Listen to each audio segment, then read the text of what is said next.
Hi అండి, నమస్తే. నా పేరు Ambika. Welcome back to Vinny చేతి వంట. ఈరోజు విన్నీ చేతి వంటలో చిక్కటి గ్రేవీతో చికెన్ కర్రీని ఎలా తయారు చేసుకోవచ్చో చూపిస్తాను.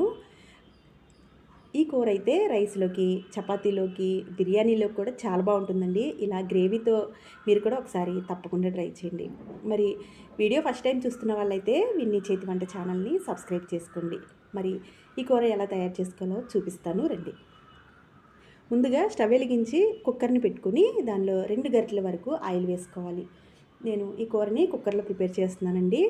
తర్వాత దీనిలో ఒక అనాస పువ్వుని, ఒక బిర్యానీ ఆకుని వేసి కొంచెం ఫ్రై అయిన తర్వాత ఒక పెద్ద ఉల్లిపాయని చిన్న చిన్న ముక్కలుగా కట్ చేసుకుని ఈ విధంగా వేసుకోవాలి. ఈ ఉల్లిపాయలు అనేవి బాగా దోరగా వేగితేనే కూర టేస్ట్ అనేది చాలా బాగుంటుందండి. దీనిలో కొద్దిగా ఉప్పు వేసుకుని, అలాగే 1/2 టేబుల్ స్పూన్ పసుపు కూడా వేసుకుని మరి కొద్దిసేపు ఉడికించుకోవాలి. ఈ ఉప్పు పసుపు వేయటం వల్ల ఈ ఉల్లిపాయలు అనేవి చాలా త్వరగా మగ్గుతాయి.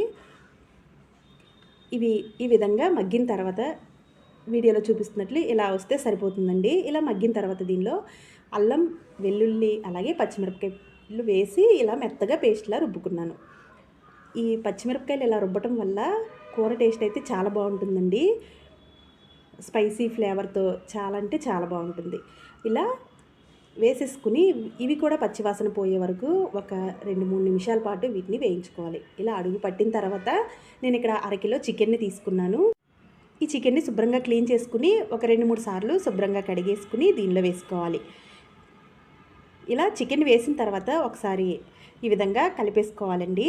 ఇలా కలిపిన తర్వాత ఫ్లేమ్ని హైలో పెట్టేసుకుని కొద్దిసేపు ఇది వాటర్ బయటకు వచ్చే వరకు దీన్ని మూత పెట్టుకుని ఒక 10 నిమిషాల పాటు ఫ్లేమ్ని హైలో పెట్టేసి వదిలేయాలి. ఇలా మూత పెట్టుకోవడం వల్ల చికెన్లో వాటర్ అంతా బయటకు వచ్చేసింది. చూసారు కదా, ఇలా వాటర్ అన్నీ బయటకు వచ్చేసిన తర్వాత మరి కొద్దిసేపు ఇలా ఫ్లేమ్ని హైలోనే ఉంచుకుని దీనిలో ఒక టమాటాని ఇలా చిన్న చిన్న ముక్కలుగా కట్ చేసి వేసుకోవాలి. ఉల్లిపాయలు కానీ టమాటాలు కానీ ఎక్కువైతే కూర అనేది తీపి వచ్చేస్తుంది కాబట్టి చూసి వేసుకోండి. తర్వాత దీనిలో మరి కొంచెం ఉప్పును కూడా వేసాను. ఉప్పు అయితే కొద్దిగా వేసానండి, ముందు చూసి వేసుకోండి. ఇలా ఉప్పు కారం వేసుకుని ఒకసారి పూర్తిగా కలిపేసుకోవాలి. నేను ఇక్కడ కుక్కర్లో వండుతున్నాను కాబట్టి ఇలా వేసానండి. ఇలా ఒకసారి కలిపేసుకుని దీనికోసం నేను ఈ గ్రేవీ కోసం గసగసాలు, జీడిపప్పు, అలాగే పచ్చి కొబ్బరిని కూడా వేసుకుని ఇలా పేస్ట్లా చేసుకున్నాను. ఈ 3 వేయటం వల్ల గ్రేవీ అనేది చాలా థిక్గా వస్తుంది, చాలా బాగుంటుంది టేస్ట్ కూడా. ఇలా ఈ పేస్ట్ని దీనిలో వేసేసుకుని ఒకసారి పూర్తిగా కలిపేసుకోవాలి. ఇలా కలిపిన దీనిలో ఒక 2 టీ గ్లాసుల వరకు నీళ్ళు పోసుకోవాలి. మరి నీళ్ళు ఎక్కువైనా కూర అనేది పలచబడుతుంది కాబట్టి ఒక 2 టీ గ్లాసులు అయితే సరిపోతుందండి. ఇలా వాటర్ కూడా పోసేసిన తర్వాత పూర్తిగా ఒకసారి కలిపేసుకోవాలి. ఇలా కలిపేసి ఈ టైంలోనే ఉప్పు సరిపోయింది లేనిది కూడా చూసుకోవచ్చండి. ఒకవేళ సరిపోకపోతే మళ్ళీ వేసుకోండి. నాకైతే కరెక్ట్గా సరిపోయింది. నేను 2 సార్లు వేసాను కాబట్టి చూసి కొంచెం కొంచెంగా వేసుకోండి. ఉల్లిపాయలు వేగేటప్పుడు కొంచెం వేసాము, కూర ఉడికేటప్పుడు కూడా కొద్దిగా వేసాం కాబట్టి సరిపోతుంది. ఇప్పుడు ఫ్లేమ్ని హైలో పెట్టుకుని మూత పెట్టి 2 విజిల్స్ వచ్చే వరకు ఈ కూరని మనం ఉడికించుకోవాలి. మరి ఎక్కువ విజిల్స్ అయినా చికెన్ అనేది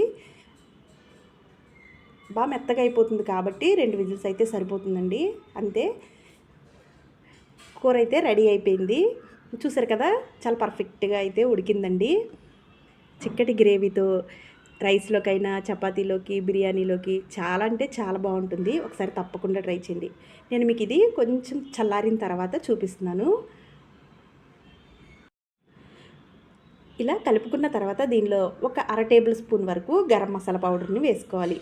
గరం మసాలా అంటే నేను చెక్క, లవంగ, యాలకులు ఈ 3 కలిపి పొడి చేసుకుని పెట్టుకుంటానండి. ఏ కూరలోకైనా ఇదే గరం మసాలాని వాడతాను. ఇలా వేసేసుకుని కొద్దిసేపు మూత పెట్టుకుని ఇలా సర్వ్ చేసుకుంటే అయిపోయినట్టే కూర అయితే. అంతేనండి, చికెన్ కూర గ్రేవీతో, మంచి గ్రేవీతో రెడీ అయిపోయింది. మీరు కూడా ఒకసారి తప్పకుండా ట్రై చేసి మీకు ఎలా వచ్చిందో కింద కామెంట్ చేయండి. వీడియో నచ్చితే లైక్ చేసి మీ ఫ్రెండ్స్కి, రిలేటివ్స్కి షేర్ చేయండి. Thank you.